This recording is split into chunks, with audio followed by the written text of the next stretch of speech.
अस्सलामुअलैकुम वरहमतुल्लाहि वबरकातुहू। नाज़रीन मोहतरम, मैं हाफिज़ मानिज़वी आपकी खिदमत में एक नए वीडियो के साथ हाजिर हूँ।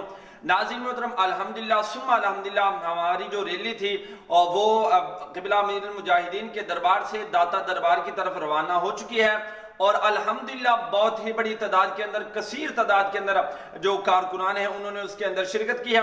अभी आपके सामने कुछ रैली के मनाज़िर रखते हैं, आप खुद ही समाअत कर लीजिए और इंशाअल्लाह रैली की हर अपडेट आपको इस चैनल पर मिलती रहेगी।